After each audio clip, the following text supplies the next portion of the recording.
खेत खजाना में आपका स्वागत है। आज 21 अप्रैल है और दिन है गुरुवार। आज चर्चा सरसों पर शुरू करेंगे। सरसों के साथ साथ बात करेंगे कॉटन पर, लेकिन उन सबसे पहले आज एक महत्वपूर्ण विषय ये है कि गेहूं को लेकर के तरह तरह की चर्चाएं बाजार में चल रही हैं। हमारे दैनिक डेली बुलेटिन ने, खेत खजाना ने आज एक समाचार प्रकाशित किया कि गेहूं जो हरियाणा पंजाब की क्वालिटी की गेहूं है उसको निर्यातक व्यापारी रिजेक्ट कर रहे हैं। कुछ शिकायतें इस तरह की आई हैं और ये समाचार आज हमारे डेली बुलेटिन अखबार में छपा है। मैं आपके सब पाठकों को, दर्शकों को दिखाना चाहता हूँ। ये जो समाचार जो छपा है इसमें विस्तार से बड़ी जानकारी दी गई है और ये समाचार आप सब ने देखा भी होगा। आज लगभग सभी ग्रुपों में और फेसबुक पर बहुत तेज़ी से ये समाचार घूम रहा है।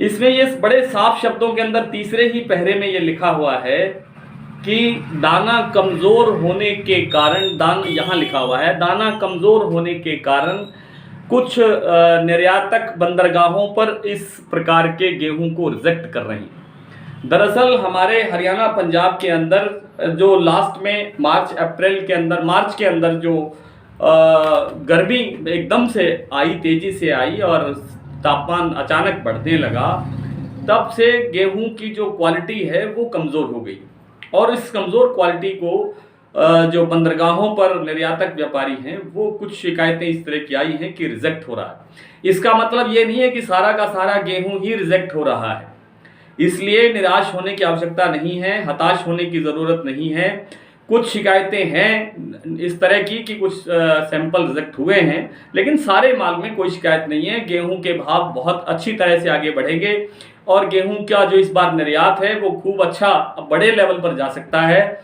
मिस्र से जब से हमारे समझौता हुआ है, यानी गेहूं निर्यात को लेकर के जो बात तय हुई है उसके तहत अब कार्रवाई शुरू होने वाली है और उसके लिए खरीद बड़े स्तर पर चल रही है। निर्यातक व्यापारी खरीद रहे हैं। कांडला बंदरगाह पर बहुत सारा माल पहुंच रहा है, दूसरी बंदरगाहों पर भी जा रहा है, इसलिए भाव आप देख रहे हैं निरंतर मंडियों में बढ़ रहे हैं।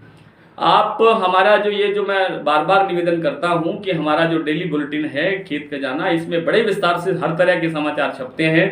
आप इससे भी जुड़ करके अपने कारोबार को, अपने व्यापार को आगे बढ़ा सकते हैं। बात शुरू करते हैं सरसों की। तो सरसों पर में आज, जैसा कि दोपहर अपडेट में मैंने जानकारी दी थी कि बाजार आज फिर थोड़ा सा हल्का सा स्लाइड सा गिरावट की तरफ दिख सकता है।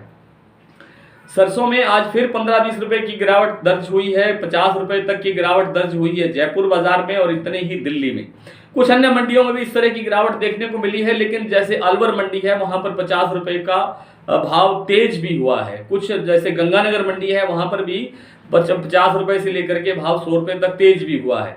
तो कहना ये चाहिए कि आज सरसों स्टेबल रही है, स्थिर रही है, न कोई बड़ी गिरावट है और न ही कोई बड़ी तेजी देखने को मिली है। अराइवल वही 6-6.25 लाख बोरी की रही है। लेकिन अब आप एक बात ध्यान रखिए कि अब सरसों के अंदर बड़ी गिरावट, बड़ा मंदा आने की संभावना नहीं है। सरसों के जड़ में इस साल मंदा नहीं है, मंदा नहीं रहेगा। सरसों ने आगे बढ़ना है, निश्चित रूप से आगे बढ़ेगी। कितना और कब, कैसे, ये सब कुछ अगला समय बताएगा कि सरसों आगे किस स्पीड से, किस रफ्तार से, किस भाव तक बढ़ सकती है। लेकिन ये मान के तो आपको चलना चाहिए कि सरसों में इस साल मंदे की संभावना बिल्कुल नहीं है। अंतर्राष्ट्रीय बाजार में स्थिति का एक छोटा सा नमूना आज मैंने किसी राष्ट्रीय समाचार पत्र के अंदर देखा था, उसका एक नमूना मैं आपको बताना चाहता हूं कि इंडोनेशिया जो पाम तेल का सबसे बड़ा उत्पादक देश है और निर्यातक देश है, वहां के अपने लोगों को पाम तेल की 1-1 लीटर की बोतल लेने के लिए या 1 लीटर तेल खरीदने के लिए 2-2 घंटे भीषण गर्मी के अंदर लाइन में लग के इंतजार करना पड़ता है और बहुत ऊंचे दाम पर, घरेलू बाजार में भी उनके बहुत ऊंचे दाम पर उनको तेल खरीदना पड़ रहा है। तो इंडोनेशिया पहले अपने घर की ज़रूरतें पूरी करेगा कि पाम तेल आपको उपलब्ध करवाएगा या किसी दूसरे देश को उपलब्ध करवाएगा। यही स्थितियां सोयाबीन तेल को लेकर के है, यही स्थितियां पाम तेल को लेकर के है, यही स्थितियां सूरजमुखी तेल को लेकर के है। सूरजमुखी तेल का तो आयात बाधित ही पड़ा है लंबे समय से और निकट भविष्य में खुलने की संभावना नहीं है। घरेलू बाजार के अंदर हमारे पास उपलब्धता कम है, हम 30-35% तेल ही उपलब्ध करवा पाते हैं, उत्पादन कर पाते हैं हमारे भारत के खपत के अनुसार। जब इतनी बड़ी किल्लत सामने दिखाई दे रही है, तब मुझे ये समझ में नहीं आता है कि खाद्य तेलों में कमज़ोरी कहाँ है, खाद्य तेलों में मंदा कहाँ है, और खाद्य तेलों में मंदा नहीं है तो तिलहन में मंदा कैसे आएगा, यानी सरसों में डाउन कैसे होगा, या सोयाबीन जो है वो कैसे कमज़ोर होगा, या अन्य जो दूसरे तिलहन में जितनी भी फसलें आती हैं उनमें कमज़ोरी कहाँ से आएगी। ये रही बात सरसों की और तिलहन की और तेल की। अब बात कर लेते हैं कॉटन कॉम्प्लेक्स की।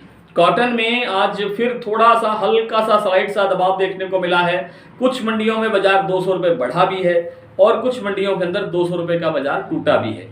हरियाणा की जैसे आदमपुर, एलनाबाद, सिरसा मंडी है, यहाँ पर कल से बाजार 100 से 200 रुपये तक सुधरता हुआ दिखाई दिया। बल्कि जो राजस्थान की मंडियां हैं उनमें 100 से 200 रुपये डाउन आता हुआ दिखाई दिया। उत्तर भारत की ये जो स्थितियां हैं ये कमज़ोर आवक के कारण भी है, और अब देश भर में भी जो आवकें हैं वो बहुत कम रह गई हैं। 30-32 हज़ार गांठों की आवक हो रही है। अब गांठें तो है नहीं, यानी कपास तो है नहीं, कच्चा माल भी नहीं है, तो अब आयात का जो मामला है उसी पर दारमदार है सारा का सारा। वही अब बाजार की दिशा तय करेगा। लेकिन आयात माल कब तक आएगा, कितना आएगा, कहाँ से आएगा। ऑस्ट्रेलिया से मोटे तौर पर हमारे पास बड़ा माल आता है, लेकिन फिलहाल कोई स्थिति स्पष्ट नहीं है कि कहाँ से कितना माल कैसे और कब तक पहुँचेगा।